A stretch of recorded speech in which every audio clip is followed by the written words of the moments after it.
ഈശ്വംസിഹായിക്ക് സ്തുതിയായിരിക്കട്ടെ.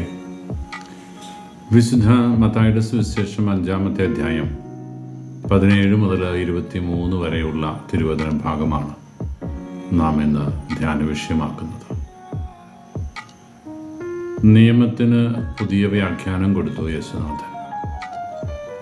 പഴയ നിയമയ്ക്ക് നിയമജനതയ്ക്ക് പ്രമാണങ്ങൾ നൽകപ്പെട്ടപ്പോൾ തന്നെ അത് സ്നേഹത്തിൻ്റെ പ്രമാണമാണ് എന്ന് വചനം നമ്മളെ ഓർമ്മിപ്പിച്ചിരുന്നു.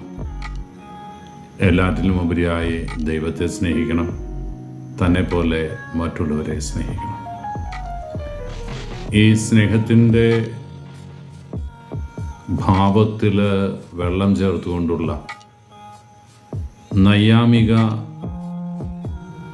കാര്യങ്ങളെക്കുറിച്ചുള്ള അവബോധം ഇസ്രായേൽ മക്കളുടെ ഹൃദയത്തിൽ നിറച്ചു എന്നതായിരുന്നു ഈശോ ഫരിസേയരും നിയമത്തിലും കണ്ട കുറവ്. എങ്ങനെയെങ്കിലും നിയമം നടപ്പിലാക്കപ്പെടുക, മാനുഷിക മൂല്യങ്ങൾക്കും സ്നേഹത്തിൻ്റെ ബന്ധത്തിനുമൊന്നും അവിടെ പ്രസക്തിയില്ല എന്ന് പറഞ്ഞ് പഠിപ്പിക്കാനായിരുന്നു അവരുടെ ശ്രമം. ഇവിടെയാണ് പ്രിയപ്പെട്ടവരെ നിയമത്തിന് മാനുഷിക മൂല്യം കൊടുക്കാൻ ഈശോ നമ്മളോട് ആവശ്യപ്പെടുക. വചനത്തിൻ്റെ അവസാന ഭാഗത്ത് രമ്യതയുടെ സുവിശേഷം എങ്ങനെ പ്രാവർത്തികമാക്കണമെന്ന് ഈശോ പറഞ്ഞു വെക്കുന്നുണ്ട്.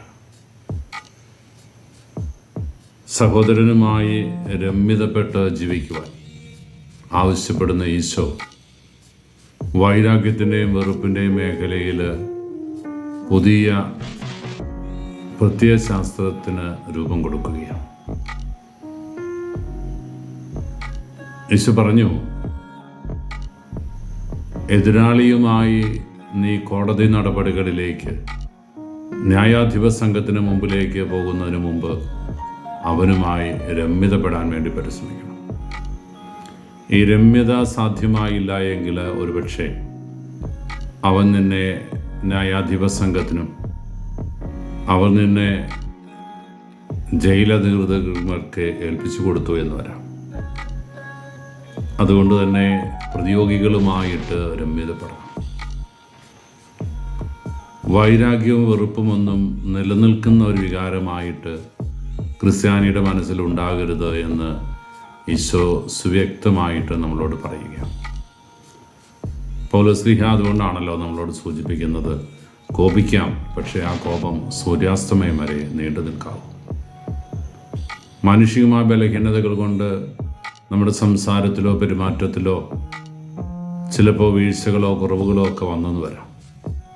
പക്ഷെ അവിടെ നമുക്ക് കരണീയമായിട്ടുണ്ടാകണമെന്ന് യേശുനാഥൻ വിവക്ഷിക്കുന്നത് അതിലും വലിയ പുണ്യമാണ്. രമ്യതയുടെ സുവിശേഷം. ആരോടും വൈരാഗ്യമില്ല, ആരോടും പിണക്കമില്ല. അങ്ങനെ ജീവിക്കുമ്പോൾ എനിക്കെതിരെ പ്രതിരോധികൾ ഏറെ ശബ്ദമുയർത്താൻ സാധ്യതയില്ല. എന്നോട് പിണക്കം നടിക്കുന്നവനെ ഞാൻ മാറി നിന്ന് പുച്ഛിച്ചിട്ടോ അപമാനിച്ചിട്ടോ അവനെതിരെ കൂടുതൽ കുറ്റം ആരോപിച്ചിട്ടോ കാര്യമില്ല. അവനുമായി രമ്യതപ്പെടാൻ സാധിക്കുക. അവൻ്റെ കുൽസിത ബുദ്ധികളുടെ ഇടയിലും ചിലപ്പോൾ നന്മയുടെ കതിരുകൾ ഉണ്ടായിരിക്കാം. അതൊന്ന് തിരിച്ചറിഞ്ഞ് അവനെ ഒന്ന് ചേർത്ത് പിടിച്ചാൽ അവനൊരു പക്ഷേ നിന്റെ സ്വന്തമാകും. വൈരാഗ്യവും വെറുപ്പും ഇനി ക്രിസ്ത്യാനിക്ക് വേണ്ട എന്ന് ഈശോ പറഞ്ഞു വെക്കുക. പ്രിയപ്പെട്ടവരെ, ഈ ഒരു കാലഘട്ടത്തിൽ നമുക്കും അനുകരണീയമാകട്ടെ ഈ പുണ്യമാതൃക. വിശുദ്ധ യേശുപിതാവിൻ്റെ ജീവിതത്തിൽ എന്നും പ്രകടിപ്പിച്ച ഒരു നന്മയുണ്ടല്ലോ, ഞാൻ മൂലം ആരും കരയരുത്, ഞാൻ മൂലം ആരും കണ്ണീര് കുടിക്കരുത്, ആരെയും വേദനിപ്പിക്കരുത്. നമ്മുടെ വാക്കുകൾ കരുണാമസൃതവും ഹൃദ്യവുമാകണമെന്ന് പൗലോസ്ലീഹ ഓർമ്മിപ്പിക്കുന്നുണ്ട്. ആരെയും വേദനിപ്പിക്കാതെ നന്മയുടെ പാഠങ്ങളെ പഠിപ്പിക്കുവാൻ നമുക്ക് സാധിക്കണം. നല്ല കാര്യങ്ങൾ മറ്റുള്ളവർക്ക് പറഞ്ഞു കൊടുക്കാൻ നമുക്ക് സാധിക്കട്ടെ. മറ്റുള്ളവരുടെ കുറവുകളിലും നന്മ കണ്ടെത്താൻ നമുക്ക് സാധിക്കുക.